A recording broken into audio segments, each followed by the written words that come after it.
Hello, today I'm going to be eating 30 pizza rolls. You can go ahead and pause it and count them, just to make sure, because I got 2 packages of 15 of them, so I'm pretty sure it's 30. I'm watching Engineering Explained, so it'll be in the background. Oh, I dropped my phone. Anyways, right about there is good. So yeah, let's eat. Let's play the video. 1080p.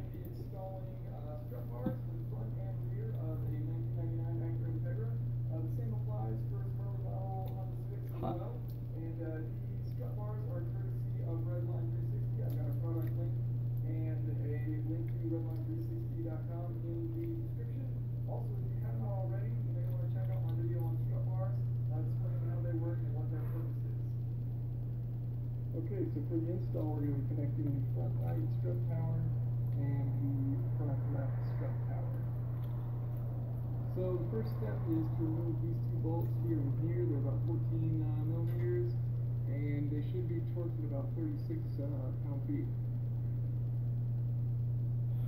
Okay, so removing this flange nut that was right here turned out to be a bit of a challenge, and so basically what I ended up doing is I was stripping the nut.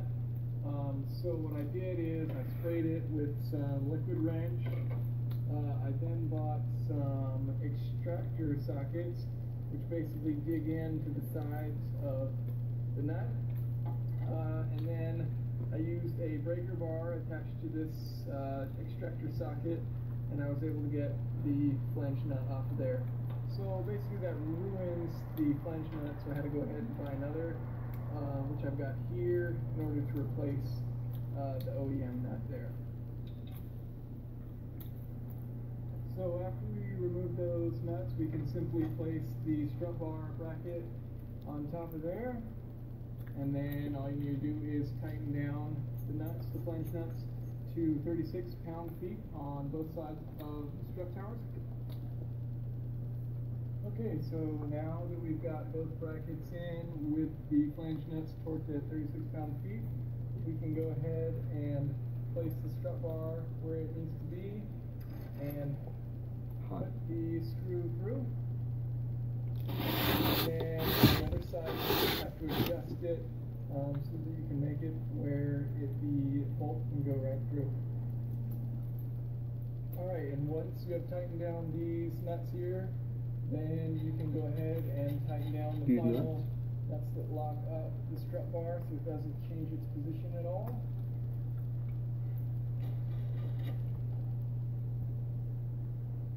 And there you have it. You've got the front strut bar installed.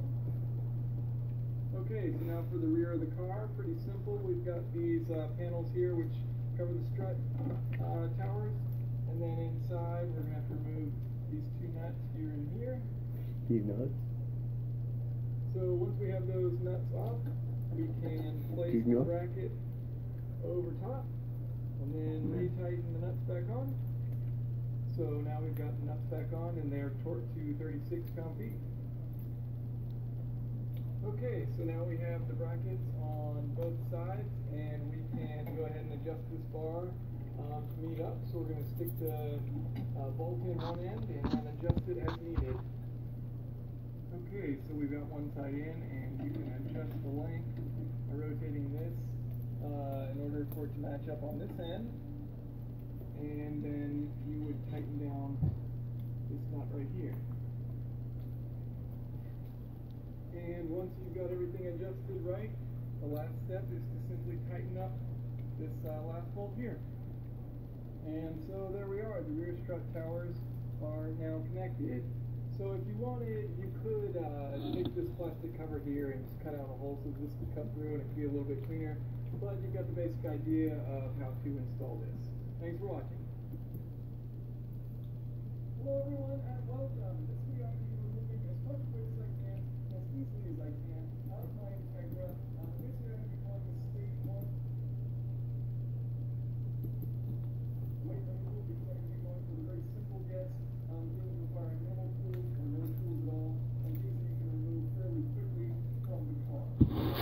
Now, the first thing to do is take out absolutely anything you don't need in the car. So, you know, I always keep coolant in the car because I used to have a leaking radiator.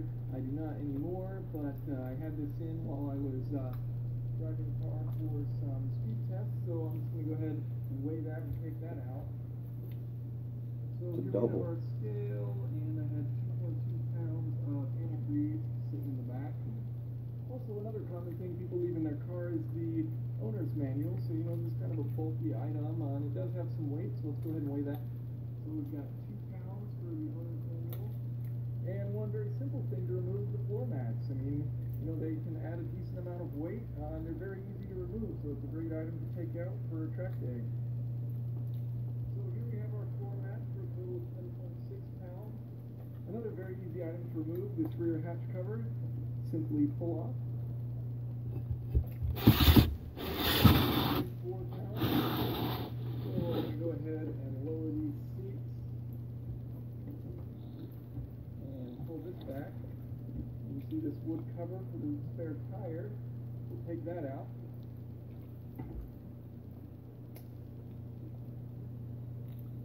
£5.4 for that rear cover. Next we have the spare tire, so all we need to do is unscrew this right here, and then we can pull out the tire. Some rude people went ahead and took out my speakers for me, so these are just the stock ones for the front and the front tweeters. So I'll go ahead and weigh those. 2.2 pounds. So without using any tools, we've already managed to take out 47.4 pounds, and that's not including that coolant. These are just parts that came directly off of the car. So I've got a little bit of water in the back, so what I'm going to do is soak it up with this towel. But first I'm going to weigh the towel, then soak up all the water, then re-weigh the towel and take out the difference. So next what we're going to do is remove the carpeting from the trunk and from the seat. And basically this is just Velcro to the trunk, so you can kind of roll that up. And then it's got these 4 connections here to the top of the rear seat, and you can just simply stick a screwdriver in, pop those out, and then once you've done that, there'll be 4 more at the bottoms of the seats. You can just pry those out as well. So then that carpeting comes right out. So now we can go ahead and remove our rear seats. The first thing you're going to want to do is there's a spacer put in right here, which looks like this. You're going to want to remove that. That's basically holding the chair in and moving around. You just grab onto it and pull it out. So once you've got that spacer removed, it's as simple as shifting the chair over and then lifting up. And you pull that right out. Now, holding the bottom cushions in, you've got this single 10mm bolt here. So we're just going to simply undo that. Just like when I took the rear seats out and then back in, then out and then back in, then out and then back in of my G35. Pop it out on one side, pop it out on the right side, and then you've got your seat removed and your seat and target packed. So the total weight for the rear seats comes with 28 pounds. It's getting a little bit full. So we will end it there with a total of 86 pounds removed. In reality, 83.8, since I already had those speakers taken out. And if you exclude the coolant and the water that was sitting in the back here, then the total weight that you could possibly remove from a similar Integra would be 83.2 pounds. I'm not necessarily recommending that you just take all these items out. It's going to be a lot louder without the rear seats. You know, I don't know what consequences that has. Hello everyone, and welcome to this week's video. Today I'm going to be talking about the Catback exhaust. Now, you're not familiar with sports. I'm kind enough to donate a Catback exhaust for use in this video. So first of all, thank you to Yanaka for that. So Catback exhaust, basically, let's go over what is it first. So, hello everyone and welcome. In this video I'm going to be explaining how to install a Catback exhaust. Now this particular exhaust is a Yanaka Catback for the Acura Integra. If you haven't yet watched my video on the Catback exhaust and you want to check that out, I'll have a link in the description as well as a link to the product. And so the principles of this video basically can be applied to installing an exhaust on many vehicles. So it's not necessarily that it's the only one for learning how to install an exhaust on Magura Integra. It's a pretty straightforward process, so hopefully you can learn something from this. So if you do have a lift, that'd be the ideal scenario to get an exhaust out, but I don't, so I just lift my car up on jack stands and a couple car ramps. So if you aren't sure how to do this, you may want to check out my video on that. So the first thing we're going to do is see how much this exhaust weighs. So we'll go ahead and start with the resonator.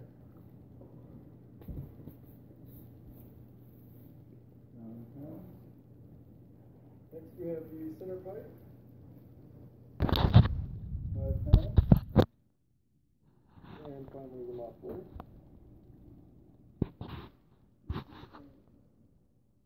So the first thing we'll need to do is a little bit full. Something to drink now.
Never run upstairs right after you eat 30 pizza rolls. You know what, seriously, I think I could probably eat 15 more. Because those are packages of 15, I could probably eat another package. But, I mean, I probably wouldn't feel very good at all after that. My stomach's feeling pretty, bloated. But, yeah. Here guys, that's all one take. That's why I don't want to edit any of it out. Because, you know, you'd be like, oh, separate days, you know. It's like morning and like after dinner, you know.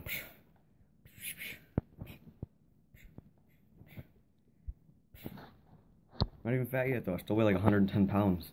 And I seriously eat at least like one of those packages every day. And then I eat like Popeyes, and then I eat like beef bean burritos, Hot Pockets.